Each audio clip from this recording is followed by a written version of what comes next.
Welcome to the Truth TV Show.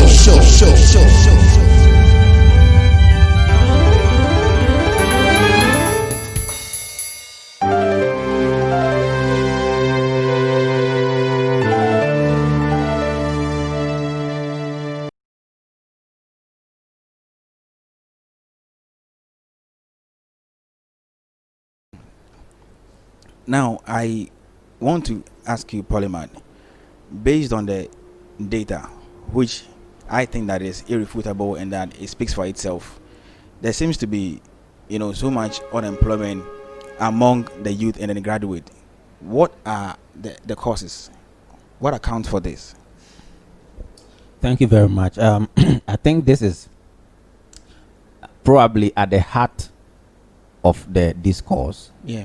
Because in order to address the problem, we need to first identify the causes. Yeah. So what are the causes? They are myriad of causes, okay, but I'm going to highlight what I think are the chief amongst them all. Okay. So I'm going to start number one with corrupt leadership. Well, Corrupt leadership is the number one cause of unemployment in Ghana, okay? Now, we don't have time to really prove all of these with statistics. For example, to establish that there is a positive correlation between unemployment and then the negligence of political leadership. There's also a positive association between unemployment and then corruption. Okay, but we can. What that means is that governments and regimes, okay, which could be deemed as being the most corrupt, okay, would also, per the statistics, will also be associated with the highest number of unemployed youth. okay. That's what it means. So we don't have time to really go into that, to look at the various corruption perception indices, okay, to do some statistical analysis. So that's the first one. And that is very critical because, you see, if you study the history of Western civilization, okay, no nation ever developed without effective transformational leadership. Okay, nothing changes without leadership. If the leaders are incorruptible and they are willing to cause a positive change, they can. Unfortunately, many of our leaders over here have even traveled outside. Some even studied there, okay, and they have observed how governance and leadership is conducted, okay, in the West and in the East. But when they come here, they do the opposite. Okay, so I think this is the number one and the most critical issue in any major discourse on political economics in Africa: corruption.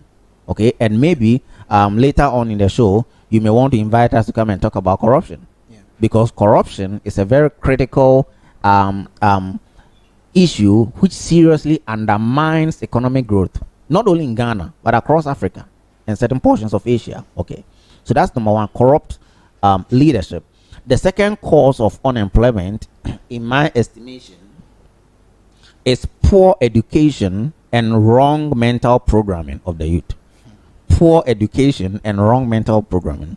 Now, what do I mean by poor education? I'm referring to an education that is predominantly theoretical with little practical content. What is poor education? I'm referring to an educational system that is disconnected from reality. Okay, what is poor education? I'm referring to an educational regime that targets mostly the memory of the students and expects them to chew and pour, pass and forget, and neglects many important components of the human mind, such as the faculty of imagination, with which you can have visions. Okay, you can develop concepts with your imagination.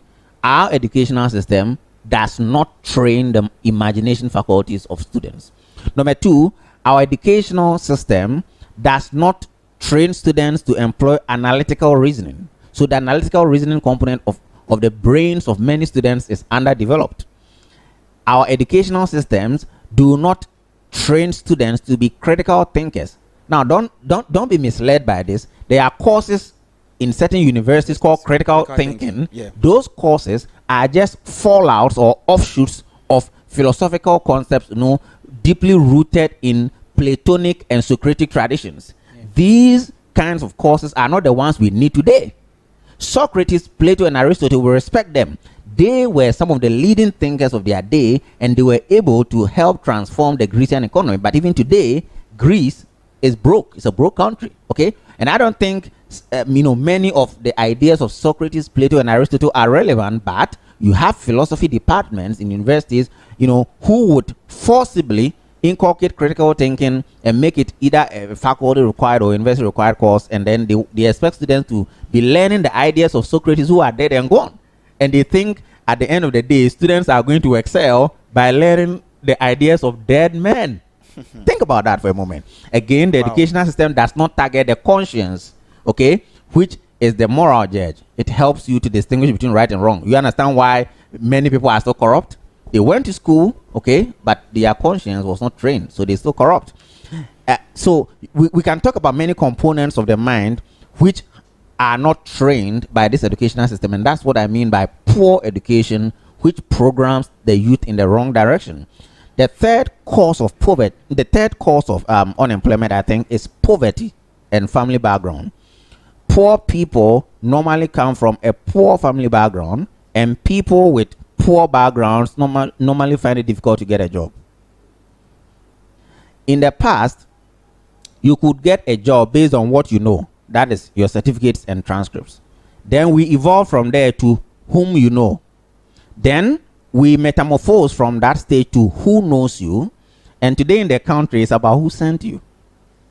You know the meaning of that, who sent you? It means that who is the authority behind you? Which big man or big woman, which politician, which technocrat, which person in society who is so much revered because the person has a lot of money, who sent you? Okay, that is what it means. So in the end, the poor might continue to be poor and the rich will continue to be rich. Okay, so that is the situation we face here. Poverty and family background. Then we also have excess supply of labor over the demand for labor. Okay, there are two key issues here to address. The first one is the substantial increase in the youth population. Okay, the Ministry of Manpower, Youth and Employment in 2006 reported that there was more than a threefold increase in the youthful population over the last 40 years. Okay. That means that the population of the youth is increasing, but we don't have corresponding increases in jobs, new jobs being created in order to absorb them. Yeah. So you see that in the end, the universities will churn out a lot of students every year, but we don't have enough jobs created to absorb them. So in essence, there's going to be excess of the supply of labor over the demand. That's another cause of unemployment. The second aspect of this supply side issue, which actually beats my heart, is skills mismatches. Skills mismatches. What do I mean by that? It means that the education system produces graduates whose trainings and aspirations do not match with the requirements of modern industry. Today in the industry, it is no longer about you had a first class or you had a second class apart. Nobody cares about that. CEOs of companies are sick and tired with this kind of phenomenon, because who describes who is a first class student? Many of the first class students are only first class students because they excelled at memorizing. Like what I was saying before. Yeah. If you are the best person who can chew, pour, pass, and forget, the educational system will fish you out as the best. If you do not uphold to that kind of learning strategy, the system might make you a second class lower or third class student. Yeah. But that is stupid. In real life, do we just chew, pour, and pass? Is that how we live our lives? The challenges and the problems that we face every day require us to think, and oftentimes outside of the box. But the educational system causes us to think inside the box. So they will just, a professor will just expect you to chew and memorize their lecture notes and come and pour it. Yeah. When we were at the university, we had professors who would just pick their lecture notes, remove certain keywords from it, and then expect you to replace the keywords in exams. What kind of educational system is this? Okay, so in the end, we have a lot of graduates who come out of school, but they don't have the requisite skills that the industry requires. Now, what are some of the skills that employers require today? This is very important to our viewers. What are some of the skills? Today, CEOs of companies, employers require skills like computer skills, analytical skills, managerial skills, technical skills, communication skills, negotiation skills, personal attributes, problem solving skills, interpersonal skills, emotional intelligence, very critical subject, and then robust mental attitude. These are some of the things that employers look for in people, just beyond your certificate. Please, we are sick and tired with this kind of education system, which only cause people to to take pride in their certificates and transcripts. It is not working. It is no longer working, and we need to change. Okay, another cause of unemployment. I'm just trying to be fast. Yeah. Another cause of unemployment is a low investment and economic growth that our country has been experiencing. This is probably a demand side issue. Now, it turns out that many developing countries, of which Ghana is a part, often don't have enough capital, okay, to embark on major developmental projects. Why is that so? Because we don't have enough savings. Why don't you have enough savings? Because our government spend more than they earn. Many governments in Africa from the 1970s or so till date continuously experience budget deficits, and they don't care about that. Okay, so when they are supposed to embark on major projects like, let's say, building power plants or building roads or harbors or airports, etc., these are capital intensive projects. They cannot finance such projects with internally generated funds. They have to look for external funds from donors or through foreign direct investment, or they go for loans from IMF or World Bank. So when that happens, many people who could have possibly been employed through such construction projects will not get a job, because if the contract, for example, goes to a foreign company, they will bring their personnel, their workers, okay, and give them the jobs, and then our people will be here. They will just be watching them, the foreigners. I mean, we see them every day, and then they take our money to their country. So that is the other cause of unemployment. Okay, now another issue that I really want to talk about. You can look at this chart on the screen. This is very important. I think this is very important. Another trend that we can observe as a possible cause of the unemployment is that we have a situation where, let me go back to that. We have a situation where there is slow growth of the high labor absorption sectors of agriculture and manufacturing on the one hand, and higher growth of the low employment generating sectors such as manufacturing, mining, finance, and trade on the other side. You understand what that means? This is what that means. Look at this chart here, as is displayed on your screen. So the agricultural sector, you can see, can potentially employ on the average 42.1%, okay, of people. That is from 1980 to 2010 data. Now you can see that let's rule out the service sector. Okay, so the agricultural sector can potentially employ majority of people. Okay, but if you look at the average growth of the agricultural sector over this period, it has just been 3.3. And then you have a situation where the manufacturing and the mining and the finance and the trade sectors, which can just employ just few people. Okay, look at this: manufacturing 10.9, trade 18.9. These sectors, which would rather employ just few people, have grown tremendously over the period compared to the agricultural sector, which can employ more people, which is just trailing behind all these sectors. And so it turns out that there are a lot of potential opportunities for employment in the agricultural sector, but because government has neglected that sector, okay, and that economic growth in that sector has been very low, many people in that sector cannot find jobs to do. That is another important trend that you would observe. Okay, then of course there are other factors that cause unemployment. Low income levels, okay, that is another cause. Now another cause of unemployment is the structural reform program. I'm sure maybe Gideon would want to talk about that one also. Okay. But when you look at the data carefully, you will see that the unemployment levels started an upward trend at the inception of the second phase of the economic recovery program in 1986. That program did not help at all, and we may want to look at that. It seems to me that some of the unemployment challenges you are facing today are just,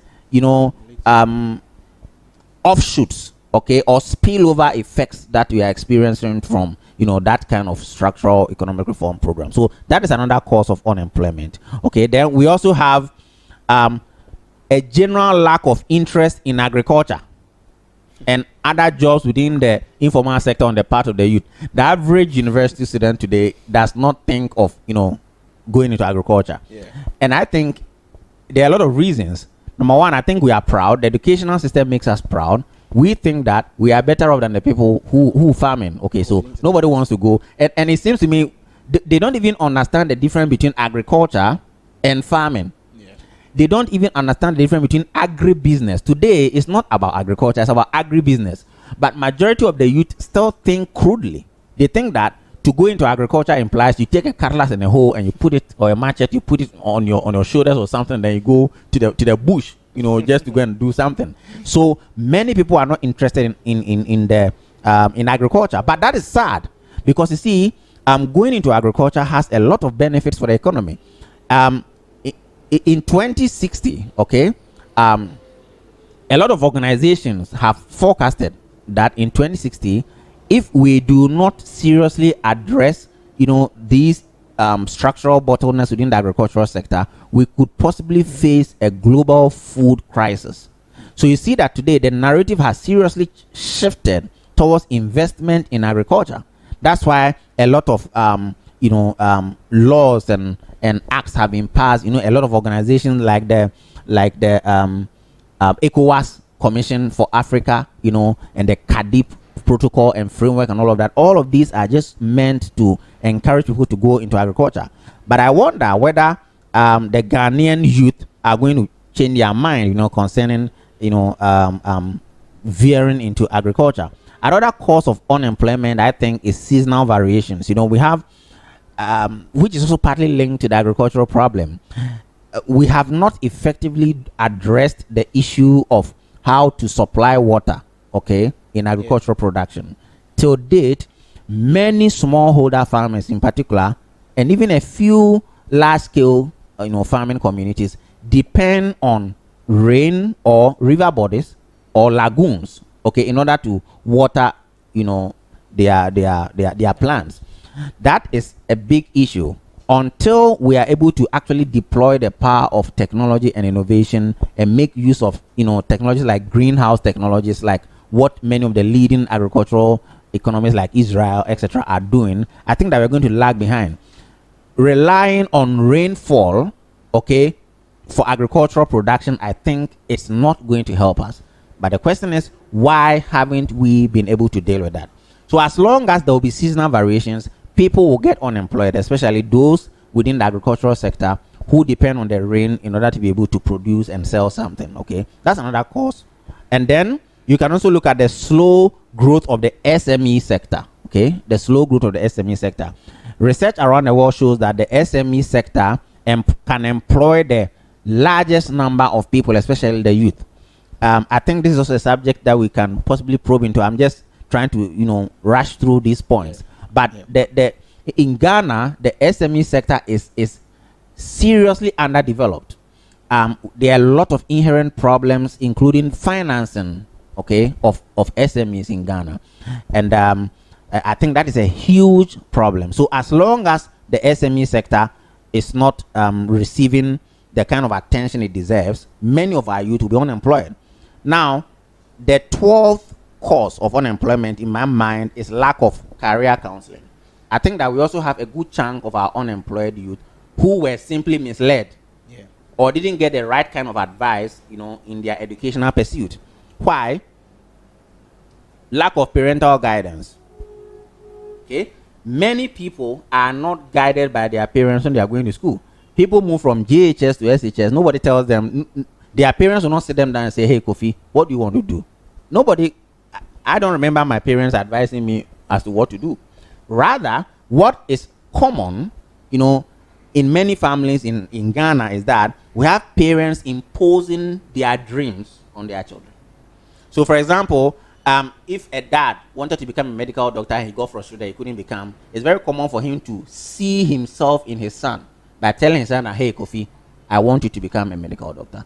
He will not ask Kofi whether Kofi wants to become a medical doctor. He will impose his dream, i.e., his unaccomplished vision, on his son.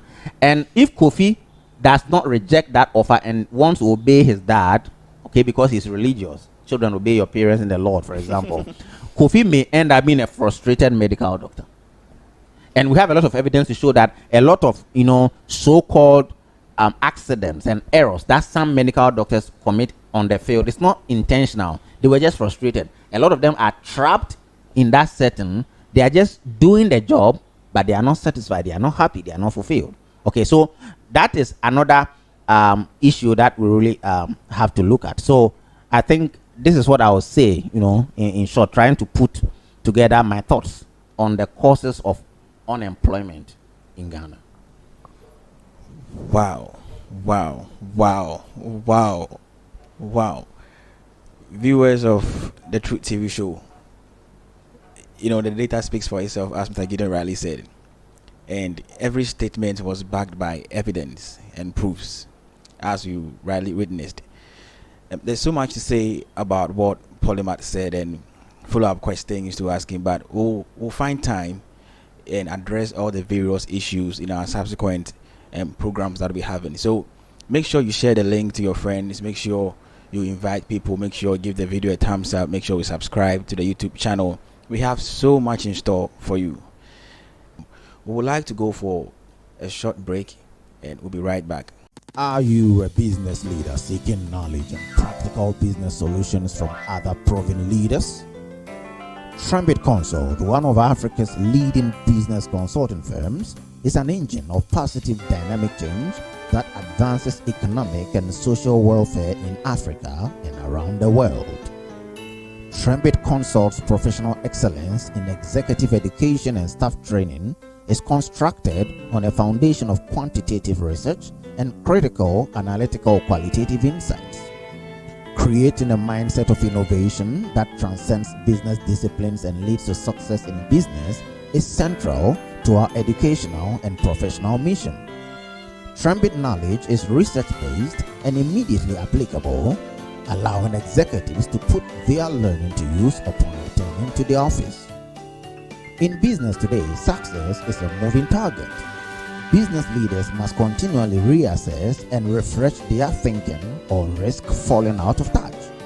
That's why more leaders come and keep coming to test Trumpet executive and staff training to hone their leadership skills and deepen their business acumen. The test programs include, but are not limited to, digital transformation, entrepreneurship, accounting, finance and wealth management, general management, quantitative management, governance and senior leadership program, strategy, innovation and decision making, social enterprise and not-for-profit management, management and leadership, banking and finance, public relations, human capital and resources management, operations and supply chain management, total quality management, political governance and development economics, personal and self-development, emotional intelligence and intellectual capital development, information technology, sales and marketing, econometrics and statistics, data science and data mining, and software installations and training. To enroll in any of our programs, kindly call any of the following numbers: 020-9433-532 or 054-3898-231. You can also visit our website at www.trumpetconsult.com. Welcome back from that quick break. I'd like to tell you that we are discussing unemployment issue, a very, very topical issue that needs to be addressed dispassionately. I don't know how many times I'll overemphasize the word dispassionately because of how political our country has become. So we are discussing the issue about unemployment, and Mr. Gideon, what would you want to add? Oh, my brother has said it also. I don't know what to say now, but maybe I'll add one or two to it, or possibly just get a little bit into what he spoke about. I think the major, all this discussion, this is the center of it. What are the causes? If we are able to find the causes, then we can solve the problem of unemployment. I'm seeing it from how my brother was discussing. I'm seeing it from the personal perspective, that is the individual himself, how he makes himself employed or unemployed. And then again, from what my brother was saying, I'm also looking at it from the structure or the system, how the system also makes one unemployed. And then thirdly, how policymakers or government are also able to put in place policies or directives which are able to get people employed or unemployed in a way. From the personal perspective, it may be very, difficult to say, but he has already said it, so I can also say it. The major reason from a personal perspective is pride. He made the word clear. If we have to go back to our definition of employment or unemployment, we realize that the issue of work was a critical, concept in there, which I try to describe it as service. So if the person is not ready to serve or work, then the person is not, you call him or himself unemployed. But if you are ready to serve and you are ready to work, then you have a job to do. And that is the same reason why people are not willing to get into agriculture. Or better still, if you want to provide services like car washing, if you don't need capital to start car washing business. You can just go and tell somewhere, I want to wash your car for you. And then, you get paid for what you've done. But if the person see himself or herself that have completed university With first class, why should I go and wash cars? Right? So why do I go and wash cars so that I'll be employed? But then if somebody set up an office or a job that is into car washing, and he employs the person as a manager, he would want to sit there and enjoy the air condition. Forgetting that sitting in the air condition, you are still washing cars. It is still car washing business you are doing. But this time around, this one has been formalized. But then if you also take it upon yourself to start the car washing business, then it will move from the informal state where you started washing it yourself, and then you get to a point where you employ people to wash cars. Possibly people who have just completed GHS or SHS. Then you can become the manager. And in this case, you don't, and somebody has done it. Somebody started collecting rubbish or garbage or, refuse them. And gradually he moved from that state. And now we have people who are sitting in that organization. I don't want to advertise for anybody, but people are sitting there with their ties and in their jacket, forgetting that they are refuge collectors. They collect waste. But because they are in office, they think that is more decent employment. But we still have to go back to know that employment is all about service. It's about work. So that is one aspect of it, where pride is a major factor. And then I'm looking at it from the personal perspective of the individual. Again, if I look at it from the policy makers or government perspective, there are so many things to say from that aspect. The first issue is misappropriation of funds. I want to put it in a more decent way, but it's still corruption, where policy makers or people who are in high authority are paying themselves huge amount of money. CEOs of some public organization get so much salaries that if the salary can be divided into 100 and can employ 100 youths, but that person is taking that money within a month and then sitting in a V8 or something, and the fuel alone can employ about 20 people and pay them within a month.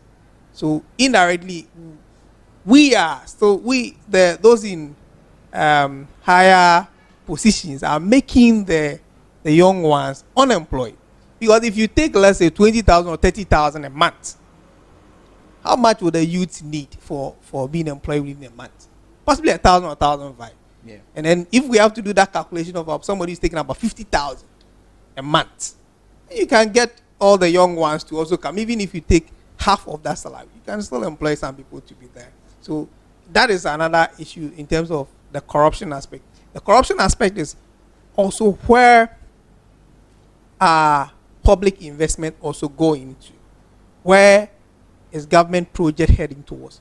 Government projects are directed for self-gains or selfish interest. So that if I know Kofi, that is why I'm giving this contract to Kofi. Then obviously those who do not know anybody, as Prof said, will not get anything to do. So that is also within the corruption framework. He mentioned something that I think are very interesting. For example, we lack a population analysis in terms of policy development. How well are we able to monitor our population growth rates and then link it with policy development? If as a country we don't know how many people are being added yearly, and you agree with me that we don't even know the number of people in Ghana. We have estimates. Yeah. And then the number of people is about 30 million in Ghana.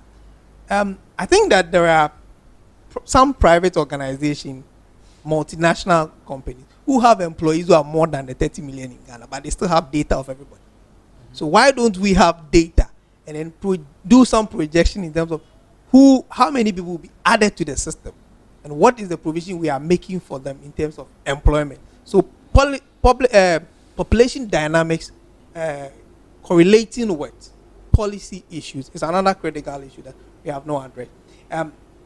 I wanted to speak to the graph that he projected earlier on, as in the graphs, the various sectors of the economy, that is the finance, agriculture, and other things. But before I come to that, I would still want to touch on the education system. Education system. If you look at our education system, right after the basic level, you go to secondary school. If I ask you the number of people that, or percentage-wise, who offer courses around the arts, you realize that they will take about 60 to 80% offering arts alone. These arts people, when they come out, obviously they will fit themselves into the service sector, including the finance sector, because they cannot fix themselves somewhere around agriculture or manufacturing or mining, because they are not science inclined. So that tells us that we have an issue with the education system and how well we get people to get into the productive sectors of the economy. If we don't get those people trained from the secondary school level, then they all come out, and where they want to work is the bank. Exactly. Or the telecommunications. And even the telecommunication, what are they going to do? They are going to still do the service aspect of the not the technical aspect of it, because they are not science inclined. So if we can shift that focus and then shift the education system so that majority of the people who come out from particular secondary school to the tertiary will be science inclined, then we will have somewhere to go. But the question, why haven't we been able to do that? It still comes back to our legal framework, where the legal framework was actually planted to benefit certain kind of people. Well, when we are drafting a constitution, and the person who is in charge of the constitution, or the person who is leading, is more or less selfish or wants the constitution to benefit him or her, this is the problem we have as a country. And we have come a long way that at this point, we need to sit down and ask ourselves, do we need this political constitution, or we need a development constitution? Until we tell ourselves that we need to define ourselves and say we need a development constitution, and we stick to this constitution, that's the problem we have. Because now the powers belongs to one person, and that person distributed to the people he likes. And he said it. In this case, if you don't know anybody in government, then you'll be found wanting to actually find yourself in the public sector. It will be very difficult for you to get there. But the reason, why haven't we been able to change from a political constitution to a development constitution? The answer to my mind is simple.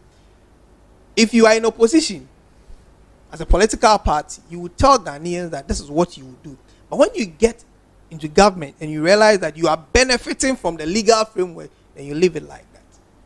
A critical example is the the election of the MMDs. In this case, if you come in and you realize that this will benefit you, or when you implement the policy, you are going to lose power, of course, as human nature, they will leave it like that. And so, for us to develop ourselves or move to the state where we can get development, and then we move to employment, which is coming from the structural system, then we, the people in the country, may have to speak up, like what we are doing, in terms of advocacy, and speak to the issue, so that the politicians will have no option than to do what we want them to do. Yeah. But if we leave it for them to do it, I don't want to be a prophet of doom, but it's going to take us a long, time for us to get to that point.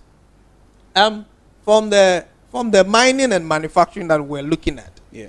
for now, Ghana's growth is being driven by the mining sector, and when you get into that, that is more or less the oil and gas. And this is not me saying it. This is coming from IMF and World Bank, where our growth rate is actually driven by the oil and gas. Ask yourself, as Prof said, how many Ghanaians are in that sector? If we don't have a lot of people in that sector, Average rate is 200 on employment rate. yeah. 200. Oh, you can speak to the the issues. Yes, I said that's a very important point. Yeah. The average annual employment rate of that sector is 200 or less. Okay, so that's the issue. Yeah. So how many Ghanaians are there? And even if we have more Ghanaians there, what is the distribution of income that is coming to those Ghanaians? So even if we have, let's say, 205 people, and then 5 of them are expatriates, their salary combined will be more than the 200 Ghanaians who are there. Yeah. And this money will still go back to their country. And that's the issue we're having.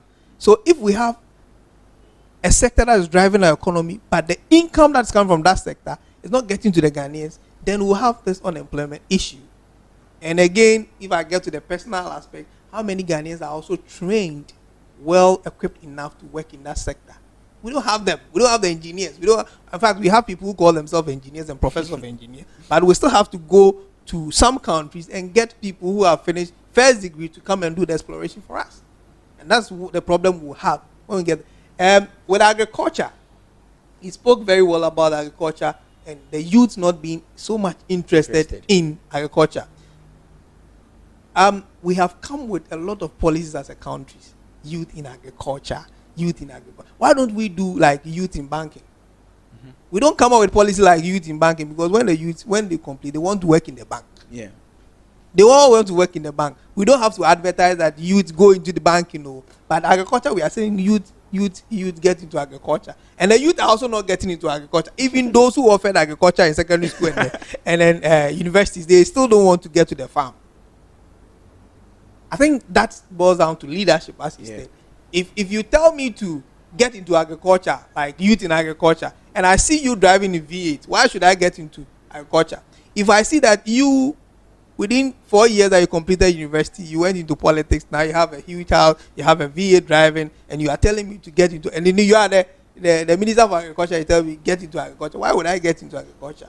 So the unattractive nature of agriculture, I think, is a leadership problem, where if the leaders will also fold their sleeves, get down to the gutter and start doing it. Mm-hmm. And then when they tell us to get into and package it well and I think agriculture, for me, I think that where we are as a country in terms of the global development, the only way we can get out from where we are is to be masters of food production for the world. Mm-hmm. Until we are able to carve that niche for ourselves, it's going to be very difficult, because if we come to technology, manufacturing, we are far behind. So why don't we put our strength in that area? That's where we have. Some countries, they don't even have land, but they are still producing for us to eat here. We have large lands here we can produce. So these are issues that I think that we can look at and then delve into it. For now, that's what comes into mind. Maybe as we progress and there are other issues, we can look at it. Okay. Thank you very much, Mr. Gideon. So in effect, you are saying that leadership should be by example. Exactly. Okay.